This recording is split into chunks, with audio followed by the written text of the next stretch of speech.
Welcome to BrainBite Tutorials. नमस्ते। आज हम कुछ बहुत ही मजेदार सीखने वाले हैं। हम जानेंगे कि कैसे अपने कंप्यूटर कैरेक्टर्स यानी स्प्राइट्स को मूव करा सकते हैं, उनमें जान डाल सकते हैं। इसके लिए हम मोशन और कंट्रोल ब्लॉक्स का इस्तेमाल करेंगे। तो चलिए शुरू करते हैं। जरा सोचिए, कितना मजेदार होगा अगर हम अपने कंप्यूटर कैरेक्टर को अपने इशारों पर नचा सकें, है ना? आज हम मिलके ठीक यही करने वाले हैं। चलिए अपने स्प्राइट को कुछ शानदार डांस मूव सिखाते हैं। लेकिन कोडिंग में सीधे कूदने से पहले आइए एक खेल खेलते हैं। ये खेल हमें ये समझने में मदद करेगा कि आखिर कंप्यूटर को कमांड्स या निर्देश दिए कैसे जाते हैं। ये बिल्कुल वैसा ही है जैसे हम अपने दोस्तों को कोई खेल खेलने के लिए निर्देश देते हैं। जरा इस एक्टिविटी को देखिए। यहाँ एक टीचर अपने स्टूडेंट को स्टार्ट, वेट और रिपीट जैसे बहुत ही सरल कमांड दे रहे हैं और स्टूडेंट ठीक वही कर रहा है जो उसे करने के लिए कहा जा रहा है। पता है मजेदार बात क्या है? कंप्यूटर भी बिल्कुल इसी तरह काम करता है। वो बस हमारे दिए गए निर्देशों को मानता है। तो इससे हमने क्या सीखा? हर कमांड का एक खास मतलब होता है ना? स्टार्ट का मतलब है शुरू हो जाओ, वेट का मतलब है थोड़ा इंतजार करो और रिपीट का मतलब है वही काम फिर से करो। यही आसान से निर्देश हैं जो कोडिंग की पूरी दुनिया को चलाते हैं। तो चलिए इस पर थोड़ा और सोचते हैं। जब टीचर ने रिपीट कहा तो क्या हुआ? स्टूडेंट ने वही एक्शन फिर से किया बिना किसी नए निर्देश के। अच्छा, इसका फायदा क्या हुआ? बिल्कुल सही, इससे समय भी बचा और मेहनत भी। यही तो है कोडिंग का जादू। और बस यहीं से पूरी बात समझ में आती है। जैसे हम इंसानों को निर्देश देते हैं, ठीक वैसे ही हम कंप्यूटर कैरेक्टर्स को भी दे सकते हैं। और इन कैरेक्टर्स को हम क्या कहते हैं? इन्हें कहते हैं स्प्राइट्स।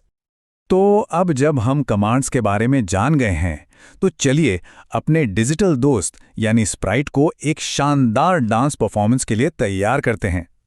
देखिए, कोई भी काम करने से पहले एक प्लान बनाना हमेशा अच्छा होता है। सही कहा ना? कोडिंग की दुनिया में इसी प्लान को एल्गोरिदम कहते हैं। ये बिल्कुल एक रेसिपी की तरह होता है जिसमें स्टेप बाय स्टेप बताया जाता है कि क्या करना है। जैसा कि हम देख सकते हैं, ये निकू के डांस का प्लान है। पहले दाईं ओर जाओ, फिर कूदो, फिर मुड़ो और बस इसे दोहराते रहो। तो शो शुरू करने का समय आ गया है।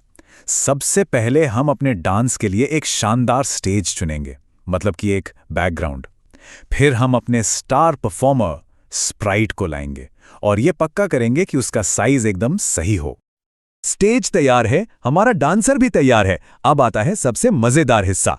चलिए अपने प्लान को कोड में बदलते हैं और देखते हैं कि हमारा स्प्राइट कैसे धूम मचाता है।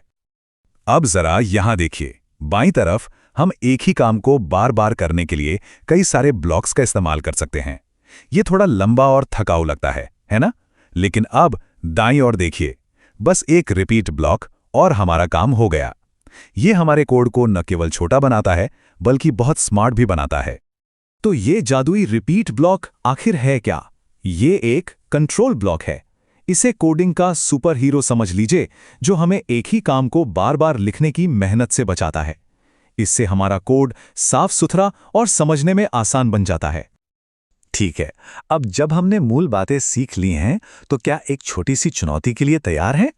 चलिए कुछ अभ्यास करते हैं ताकि ये सब हमें अच्छी तरह से याद हो जाए।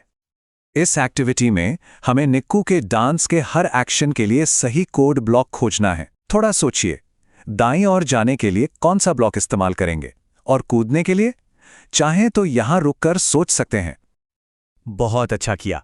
अब समय है ये देखने का कि हमने कितना सीखा है। चलिए इस अध्याय के होमवर्क के सवालों को मिलकर हल करते हैं। पहले और तीसरे सवाल को एक साथ देखते हैं। सवाल यह है कि रिपीट ब्लॉक किस कैटेगरी का हिस्सा है और इसका इस्तेमाल क्यों किया जाता है? और इसका जवाब तो हम अब तक जान ही गए होंगे। ये एक कंट्रोल ब्लॉक है। और हम इसका इस्तेमाल क्यों करते हैं? क्योंकि ये हमें एक स्मार्ट कोडर बनाता है जो कम लिखकर ज्यादा काम करता है। चलिए अब चौथे सवाल को देखते हैं। यहां हमें सही कोड का क्रम खोजना है। ध्यान से देखिए, क्या कोई बता सकता है कि कौन सा विकल्प सही है? जी हां, ये ऑप्शन सी है। ये हमें याद दिलाता है कि कोडिंग में सही क्रम का होना कितना जरूरी है। और अब अंतिम चुनौती के लिए तैयार हो जाइए। ये एक मजेदार पहेली है। हमें पिंकी, राहुल और सुनीता की मदद करनी है ताकि वे कोड का इस्तेमाल करके अपनी मंजिल तक पहुंच सकें। चलिए एक एक करके उनके कोड लिखते हैं। सबसे पहले राहुल की बारी। कुत्ते तक पहुंचने के लिए राहुल को 2 बार दाईं ओर और फिर 1 बार नीचे की ओर बढ़ना होगा। बस हो गया। अब सुनीता की मदद करते हैं। बर्गर तक पहुंचने का रास्ता है 2 बार नीचे और फिर 2 बार दाईं ओर। देखा कितना आसान था। और आखिर में पिंकी, चॉकलेट तक पहुंचने के लिए उसे थोड़ा घूमकर जाना होगा। 1 बार नीचे, 2 बार दाईं ओर और फिर 1 बार ऊपर। हमने कर दिखाया। तो आज की हमारी ये यात्रा हमें एक बहुत ही महत्वपूर्ण बात सिखाती है।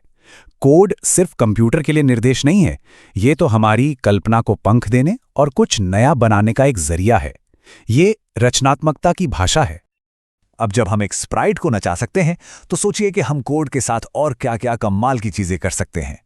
कोई गेम बनाया जा सकता है, एक कहानी बनाई जा सकती है, या कुछ ऐसा जो आज तक किसी ने सोचा भी ना हो। संभावनाएं अनंत है। तो सीखते रहिए, बनाते रहिए और अपनी कल्पना को साकार करते रहिए।